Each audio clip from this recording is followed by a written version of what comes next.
BRI Liga 2022-2023 akhirnya memasuki bursa transfer yang resmi dibuka pada Senin, 2 Januari 2023. Jendela transfer akan berlangsung selama sekitar 1 bulan ke depan, sampai 30 Januari 2023. Berita transfer Liga 1 kita bahas mulai dari PSIS Semarang.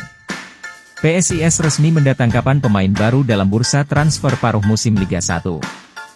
Pemain pertama yang menjadi rekrutan terbaru Laskar Mahesa Jenar, julukan PSIS, adalah Adi Satrio. Kabar rekrutan terbaru itu disampaikan PSIS Semarang melalui akun Instagram resmi mereka, Senin, 2 Januari 2023. Our number 30, tulis PSIS Semarang. Sugeng rawuh Adi Satrio. Sambung pernyataan PSIS. Nama Adi Satrio bukanlah nama baru dalam dunia sepak bola tanah air. Pemain yang masih berusia 21 tahun itu merupakan kiper timnas Indonesia. Tercatat, dia pernah dipanggil untuk memperkuat timnas Indonesia U19, Indonesia U23, dan timnas senior. Sebelum bergabung bersama PSIS Semarang, Adi Satrio tercatat pernah membela Persik Kediri, PSS Sleman, dan PSMS Medan di karir profesionalnya. Bertambahnya Adi Satrio di kubu Laskar Mahesa Jenar akan menambah persaingan di barisan penjaga gawang. Pasalnya, berdasarkan sumber yang berhasil dihimpun, PSIS Semarang tercatat memiliki 4 penjaga gawang lainnya. Mereka adalah Ray Redondo, Yovandani Pranata, dan Arifin Setiadi, dan Wahyu Tri Nugroho yang juga baru masuk pada Juli 2022. Pemain kedua yang resmi direkrut PSIS Semarang adalah mantan pemain Barito Putra, Lutfi Kamal untuk mengarungi putaran kedua BRI Liga 1 2022-2023. Lutfi Kamal diperkenalkan PSIS di kantor tim Kompleks Stadion Citarum, Selasa, 3 Januari 2022, malam. Didatangkannya mantan pemain timnas U19 tersebut untuk menambah kekuatan lini tengah yang di putaran pertama Liga 1 musim ini. Hadirnya Lutfi Kamal menambah daftar stok pemain lokal di posisi gelandang saat ini. CEO PSIS Semarang, Yoyok Sukawi menyebut, proses negosiasi dengan Lutfi Kamal sudah berlangsung cukup lama. Yoyok menyebut, perekrutan Lutfi cukup penting sebab posisi ini cukup krusial. Cukup sulit mencari pemain posisi berakar. Kita sudah cukup lama komunikasi dengan Lutfi. Di Indonesia cukup sulit mencari pemain berposisi gelandang bertahan, kata Yoyok. Lutfi Kamal dikontrak selama 1,5 musim. Sementara itu, Lutfi Kamal mengaku antusias bergabung ke PSIS. Kabar transfer berikutnya muncul dari Persebaya Surabaya. Klub berjuluk Bajul Ijo itu resmi merekrut winger muda bernama Muhammad Iqbal dengan kontrak selama 1,5 musim. Mantan pemain timnas U19 ini akan berseragam Persebaya selama 1,5 musim ke depan. Menjalani trial hampir sepekan akhirnya Aji Santoso memberi rekomendasi pemain ini kepada manajemen untuk diberi kontrak. Informasi tersebut diketahui dari laman Instagram resmi Persebaya. Klub asal Jawa Timur itu antusias mengenalkan pemain barunya tersebut ke publik. Iqbal resmi berseragam Persebaya untuk musim ini. Ex-andalan timnas U19 ini dikontrak selama 1,5 musim.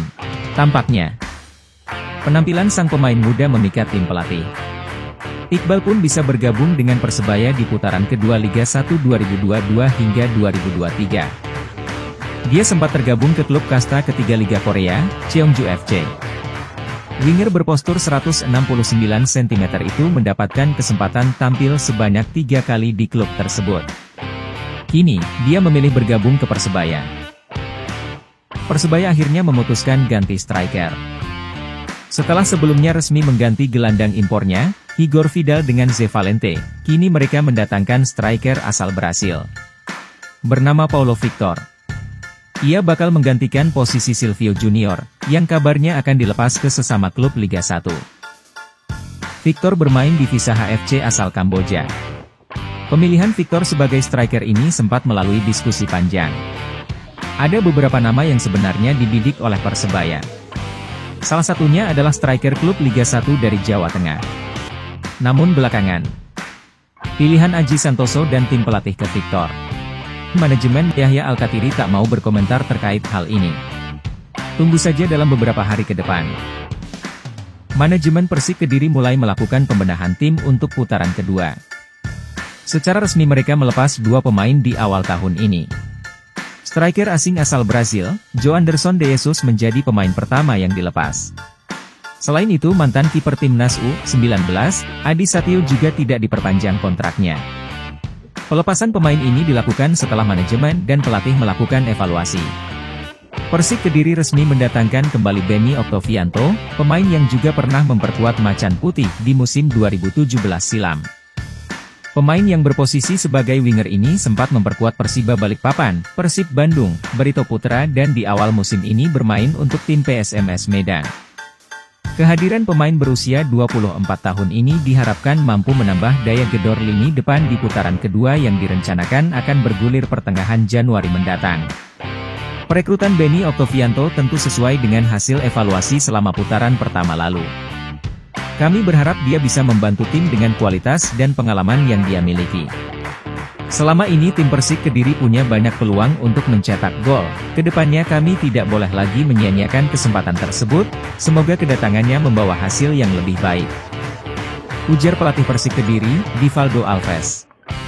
Borneo FC menggandeng kembali penyerang sayapnya Ambrizal Umanailo untuk memperkuat lini serang Pesut Etam pada putaran kedua kompetisi Liga 1 2022-2023. Umanailo diboyong untuk kedua kalinya ke Samarinda hingga akhir musim. Dengan opsi perpanjangan, setelah sempat membela tim rival satu pulau, Barito Putra. Kedatangan pemain berusia 26 tahun itu diharapkan bisa menyuntikkan kualitas pada lini serang skuad asuhan Andre Gaspar tersebut. Kedatangan Umay sesuai dengan kebutuhan tim, untuk memberi kedalaman dan persaingan baru di sektor penyerang sayap, jelasnya. Umay membela Pesut Etam pada musim 2018 dan 2019 dengan memainkan sebanyak 69 pertandingan di semua kompetisi. Saya rasa Umay tidak memerlukan waktu adaptasi yang panjang karena sudah pernah membela Borneo FC Samarinda sebelumnya. Semoga bisa langsung nyetel sejak awal putaran kedua, harap Nabil. Setelah Umay, kata dia, tidak menutup kemungkinan Borneo FC akan kembali mengumumkan penandatanganan pemain baru pada bursa transfer paruh kompetisi ini, namun semua bergantung kebutuhan. Untuk pemain baru lainnya, tergantung kebutuhan tim. Jika pelatih menginginkan penyegaran skuad untuk mencapai target akhir musim dan memungkinkan untuk direalisasikan, semua kemungkinan masih bisa terjadi. Madura United resmi berpisah dengan pemain Pedro Henrique. Secara mengejutkan pemain yang telah membukukan 2 gol selama berseragam Madura United itu harus berpisah. Pedro Henrique sejatinya pemain andalan Laskar Sapeh Kerap alias Madura United. Hal ini diketahui dalam postingan Instagram resmi Madura United. Berita transfer yang terakhir datang dari Bali United. Bali United resmi memperkenalkan kiper baru untuk menambah lubang di barisan penjaga gawang tersebut pada Selasa, 3 Januari 2022. Pemain baru Bali United tersebut adalah Geri Mandagi, kiper veteran berusia 34 tahun dari PSBS Biak. Momen perkenalan kiper Bali United ini cukup unik. Dengan menunjukkan aksi Geri Mandagi yang bermain lato-lato. Swasti Prapta Geri Manda, tulis akun resmi Bali United. Bali United menyatakan bahwa perekrutan ini disebabkan 2 kiper andalannya bakal absen di putaran kedua Liga 1. Sebagaimana diketahui Nadeo Winata tengah membela timnas Indonesia di Piala AFF 2022, sedangkan Raka Surya tengah cedera.